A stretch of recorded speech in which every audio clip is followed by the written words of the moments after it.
Peace and love, y'all. My name is Kazi, and you're watching Real Black TV.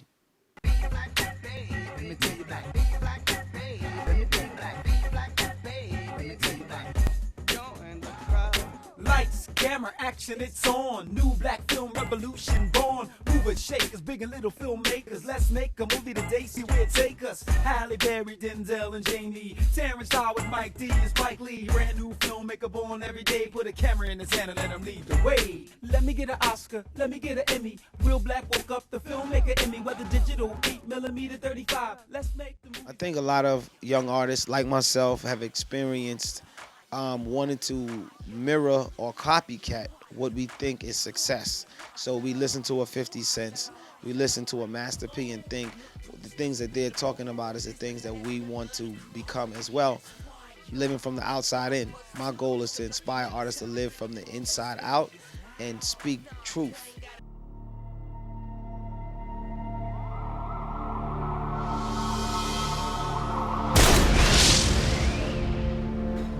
Just in terms of my life, always moving, living nomadically, that was the norm for me. Being in the streets, I always felt like it was something more. And I felt like I was just wasting my life away.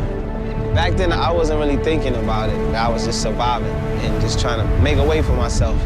Being born in a third world country or being born in any adverse situations like myself, I gravitated to an expression, an art form, a culture that just was all about the underdog, about overcoming whatever your life situation is and taking nothing and turning it into something. And hip hop was that thing. And coming to America, I always knew I would come to the birthplace of hip hop. I would always say that as a little kid. I just want to go to New York.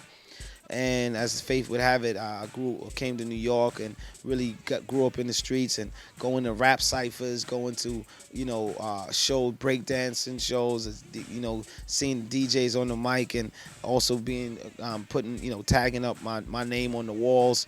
So I experienced all aspects of hip hop culture and really found certain principles. I took this idea and made it like this big thing. My dream was to create a program where young people could start healing through hip-hop music.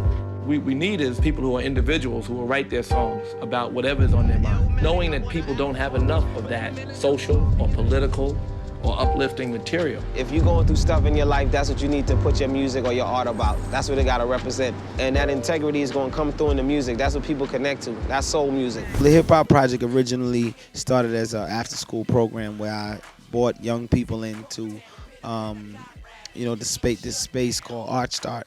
And Art Start is the umbrella organization that gave me the opportunity to create my own program. And the program connects high school students to pros in the music industry, and they get to write, produce, and market their own hip-hop album. And throughout that process, I developed them holistically, mentally, physically, spiritually, emotionally, to be able to express themselves from the inside out and make material or music that is inspiring, motivational, and honest. I have a lot of faith in these kids. In 5 years, hopefully, there'll be 25 programs in 25 other cities in this country. What does it take to manifest a dream? I think what is necessary is vision. Vision can be skeletal, initially, and then, you every day. I keep an idea book when I just, stuff pop into my head. I kind of think of it like, the Big Bang Theory, where creation started with this Big Bang. I think on a smaller level, that's what happens in our brain when we get these ideas. Like, I got it, And, once you get it, you got to capture it and write it down. So I write down my ideas and just keep working on it and, start filling in the vision with color. Ask people their ideas. Always looking and listening and aware for creativity to hit me, I think also what is needed is an attitude of I cannot fail, and to move forward like, that's just what it is. This is what is going to happen. Also support, to be around people that constantly tell you that it is possible and to believe in you. Also people who don't tell you it don't, because that balance makes you drive a little bit harder, and the people who tell you that it can happen give you that support when you get weak. I think one of the last things that's very important in terms of manifesting a vision or a dream is patience. To be able to just wait it out, to know that things are going to happen in its right time, and not to give up along the way because you're impatient or it's not happening fast enough. I don't think that there's anything that is really not possible. My will creates a way, and I try to share that with audiences and people beyond this movie, just in general. Anybody that meets me know that I dream big, and I think that all things are possible. And my life has created that mindset. So even for this movie to start out as just a little me taping kids in the classroom, trying to create my hoop dreams, and now it's going to be released nationwide, and Bruce Willis and Queen Latifah and Russell Simmons are all luminaries connected with it. All things is possible, man. Told you, go see the Hip Hop Project, made the 11. It's theaters, you know what it is. It's going down.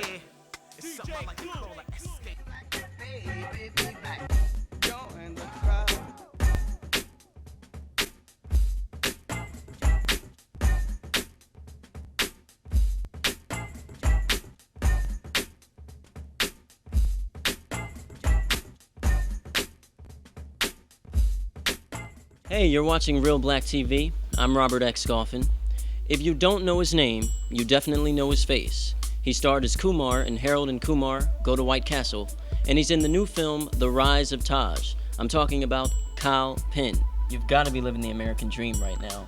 How did you break into the business? It's a good question. I went to a public performing arts high school in New Jersey, which is rare. Most performing arts high schools, from what I understand, are private, and that's unfortunate. So definitely benefited from a great public school system, and then studied theater as one of my subjects in college, theater and film. And it was it was really hard. A lot of the other kids in my classes from freshman year were getting agents and going out on auditions, and it took me 4 years to get one agent who was willing to look at me. So it was a very slow, very steep climb, but I think a lot of it was right place, right time too. And my first real job was on the original Van Wilder movie, playing kind of a stereotypical sidekick character. And it's nice to be able to be doing the sequel where you get rid of the stereotypes, but you keep the more universal things that make people laugh. That is the aroma of higher education. The aroma of young minds absorbing knowledge. The aroma of... Oh, yes. The aroma of that, too. Taj goes to grad school, and the story picks up with him leaving for the UK.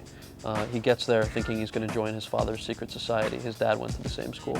And a series of mishaps, he realizes that he didn't get in, and the only place he can live is as a resident advisor to a bunch of dysfunctional, really dorky, pasty British college freshmen. And he kind of takes them under their wing. The torch is passed from Van Wilder to Taj, and then from Taj to these freshmen. How did that come about? They called me, actually. The producers of Van Wilder, the original, did a movie called Wedding Crashers that did really well recently.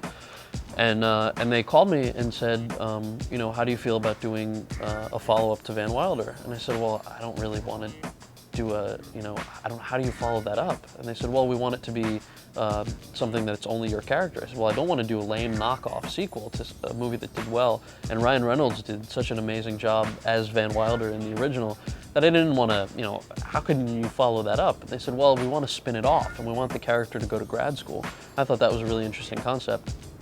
So we sat down and met a bunch of times, talked about plot lines and stories and how the characters interact with each other. And it seemed like a really fun idea and a great opportunity to take a character that was kind of one-dimensional and make him a fuller person and have a lot of fun doing it. In your opinion, do up-and-coming entertainers have to move to New York or LA in order to make it happen? In my opinion, yes.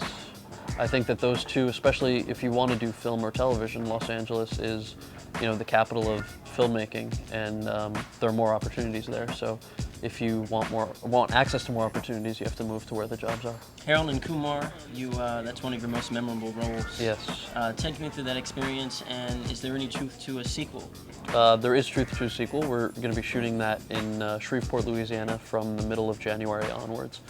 And that was a great experience. When I got the first time I got the script to the original, I didn't think that the movie was going to be financed, because It's a great script. It's a buddy comedy. Really outrageous things happen, and there's the stoner plot line about getting burgers. Then there's the story about the two buddies just hanging out. And then there's the subversive social commentary. So it was sort of 3 layers on top of each other. I forgot my cell phone. You want to run back and get it? But I've usually had to read for the sidekick parts in my career because there aren't too many opportunities for guys who look like me, or there's not that much of a willingness for people to be open-minded with casting. So I didn't think the movie was really going to get made, and then when I found out it was getting financed, you know, I really wanted that part. So I went out, you know, I went after it really aggressively. Something like 2 months of 9 auditions, you know, this huge long process to get the part. And fortunately I was able to get the part, and it was an incredible experience working on that. Last question for you. Lots of actors love to talk about their craft and the genius that they have. What, if any, insecurities or weaknesses do you have as an actor, and how do you overcome them? I'm not, that's a great question. I'm not good at getting recognized, because it's so new for me. I mean, I started out in theater, you know, and doing plays, and I love storytelling, which is why I got into film and theater to begin with. So it's really weird when people meet you on the street, they think they already know you because they've seen a movie like Van Wilder or a movie like Harold and Kumar. And when you're not like that in real life, it's weird because you've never met the other person, but they've spent at least 2 hours, if not 4, 6, 8 hours, depending on how many times they've seen your work. So they feel like they've spent like 8, 10 hours with you, but you've never met them before. So it's a weird, you know, I forget that I'm an actor. I get up and I go down the street to grab a coffee or something, and somebody will yell my name out, and I'll look at them and be like, how do I know you? And then I'll remember that I'm an actor, and that's why they're coming up to me. So that's still awkward for me right now. You gonna shoot anything in Philly? I hope so. It's a beautiful city to shoot in. I just shot a movie in New York called The Namesake that comes out in March. And what's that about? It's kind of like The Catcher in the Rye meets The Notebook, sort of. It's a very emotional story about a kid, just, you know, kid growing up and the things that he deals with. And I'm on the new season of 24 for some episodes, so that's also a drama. I like comedy. I think, you know, it just sort of worked out that I started that way, but the goal is to balance it out, comedy and drama both. I feel like I've been very fortunate, definitely, and a lot of the movies, especially Harold and Kumar Go to White Castle, really took off because the fans supported it. You know, it didn't do that well in the theaters because the marketing campaign was really flawed, I think. But it really did well on DVD and video because people were just passing it around, and it's people from all different backgrounds. You know, it's the frat boys in the Midwest, it's you know, people in the inner cities, it's brown, white, black, you know, red, yellow, whatever. It's really cool to interact with the people who supported the film, especially because it really was grassroots support in the DVD. So I would just like to thank them for giving me the opportunity to do what I love. 1, 2, 3, hit me!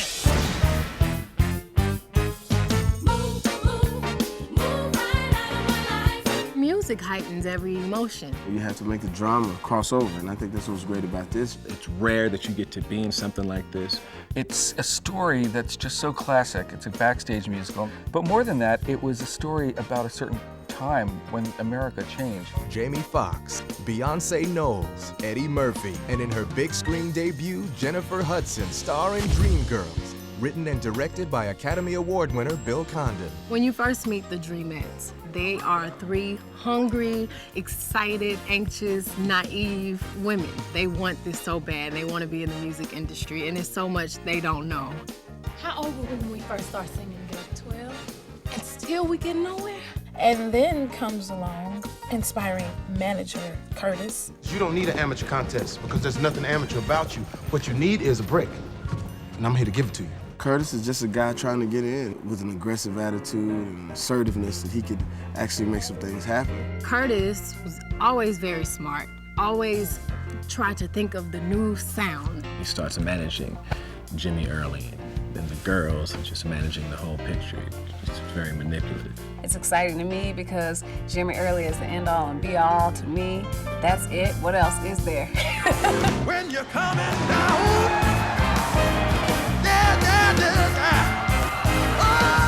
Curtis tries to smooth Jimmy Early's edges out and make him more accessible to like a pop crowd. And that's not who Jimmy Early is. James Leonard Early is too much a force of nature to fit into this kind of box that Curtis wants him in. So then he sets his sight on the Dreamettes. It's not just radio anymore, it's TV. I mean, people are looking, when they look, they want to see someone beautiful. He actually comes up with the dreams and the transition for Dina to become the lead singer. Dina's beautiful and she's always been beautiful. But I've got the voice, Curtis. I've got the voice. You can't put me in back. You just can't. It causes a lot of strife because we walked into this knowing that Effie was the lead singer. She feels so backed against the wall, feels so lost and definitely hurt. Where you think you're going? You're a liar, Curtis. Watch your mouth. You sleeping with her and everyone knows. When Effie is no longer in the group, it is difficult because they really do have a friendship. But Dina always dreamed of being a superstar. You want all my love and my devotion. In Dreamgirls, each character faces a moment when they have to decide what will they do to achieve what they want, you know, and some people decide it's not worth it. Some people aren't given the choice. Some people keep going along, keep going down the road that leads to easy success, and then find out that they're paying a price. The whole notion of, can you follow your dreams and not compromise? Can you actually market talent, or do you actually have to have it? When people think of dreams, they only think of the beautiful, shiny things. They don't think about the sacrifice and the prices that come along with success. Everybody does pay the price for whatever your dream is. You know, there's a price of admission. It's gonna knock your wig off. I mean, it's a no-brainer. I mean, you got Beyonce, Jamie Foxx, Eddie Murphy, the young Jennifer Hudson coming at you, Bill Condon at the helm.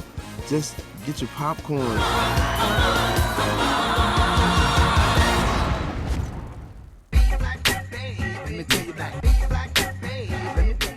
You're going where?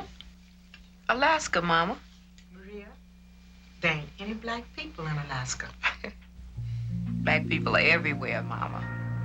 I know that we both talked it over and said it's best to forget. We'll leave all our memories behind us. It's better in dead and yet. So sad the song of two empty lives when that moment of truth suddenly arrives.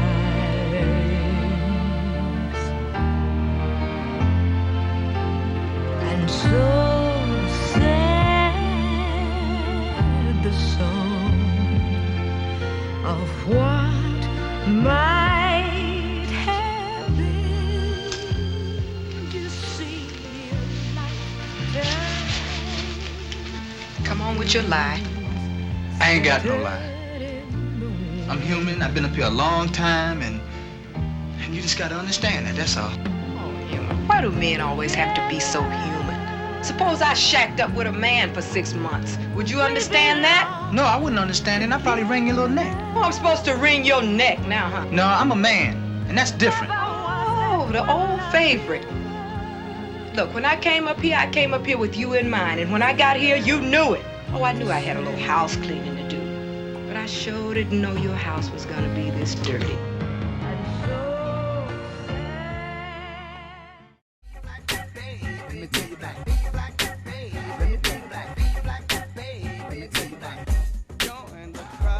Lights, camera, action, it's on. New black film revolution born. Bettye Lavette is a bona fide soul music legend. Born in Detroit, she started recording in the early 60s. Her latest album, I've Got My Own Hell to Raise, has led to sold-out shows and garnered some of the best reviews of her career. Because I sound more like Wilson Pickett than I do Dionne Warwick, that was the great drawback for the first 25 years of my career. I mean, 30 years of my career, you know? But now I like my voice better than everybody's. Gave you all of my love,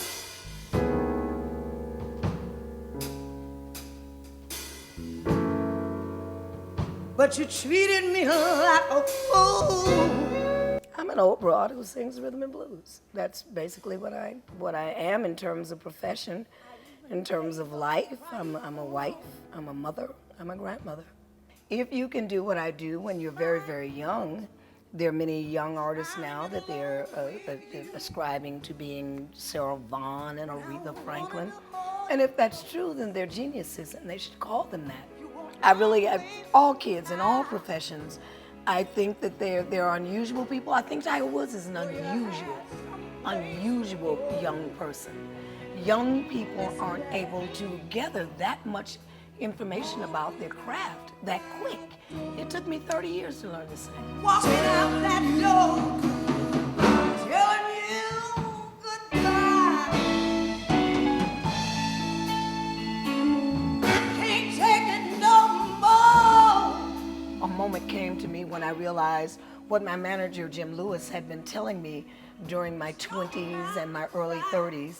You really aren't that good.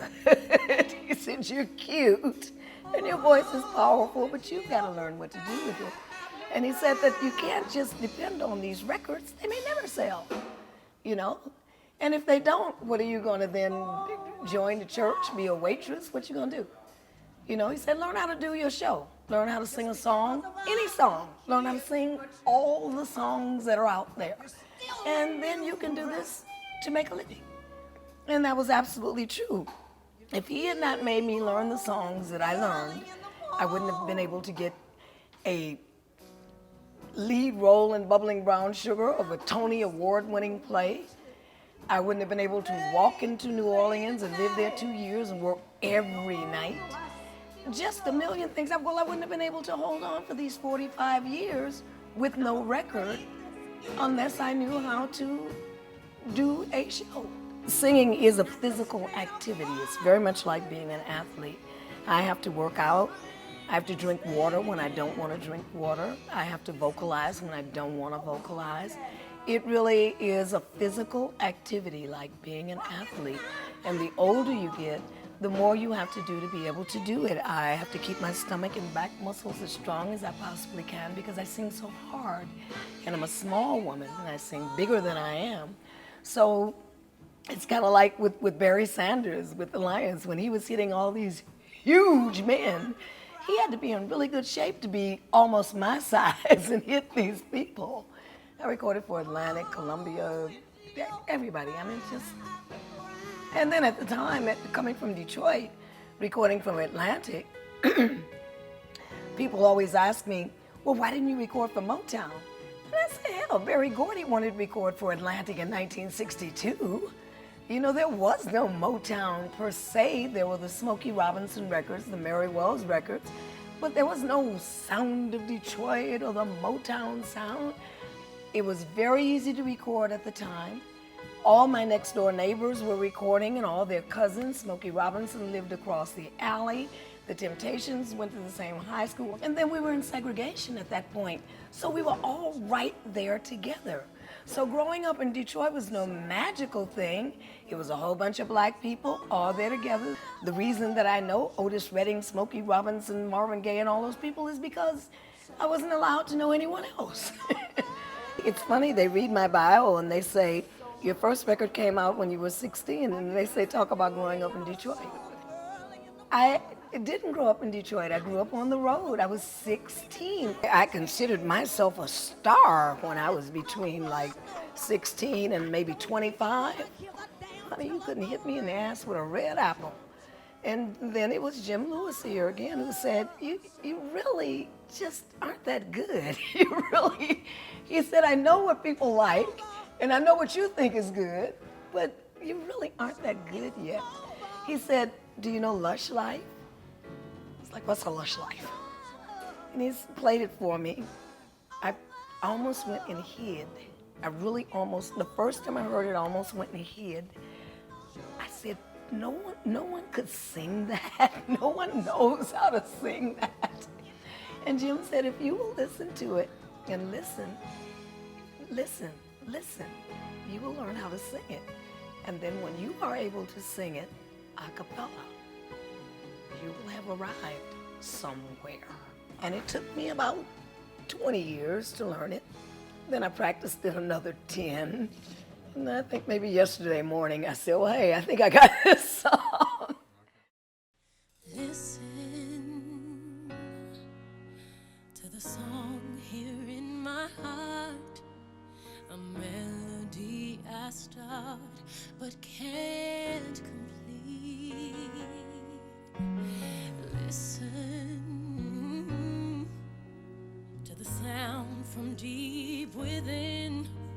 It's only beginning to find release. Oh, the time has come for my dreams to be heard. They will not be pushed aside and turned into your own, all 'cause you won't listen.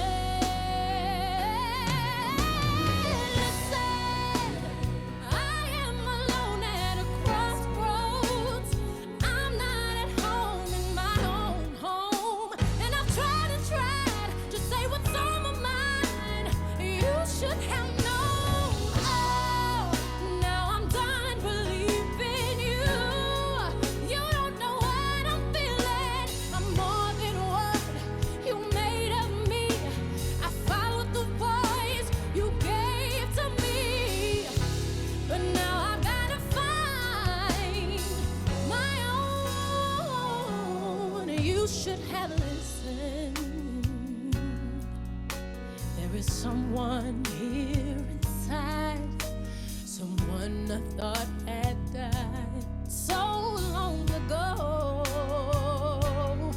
Oh, I'm screaming out in my dreams to be heard. They will not be pushed aside or words into your own, all 'cause you won't listen.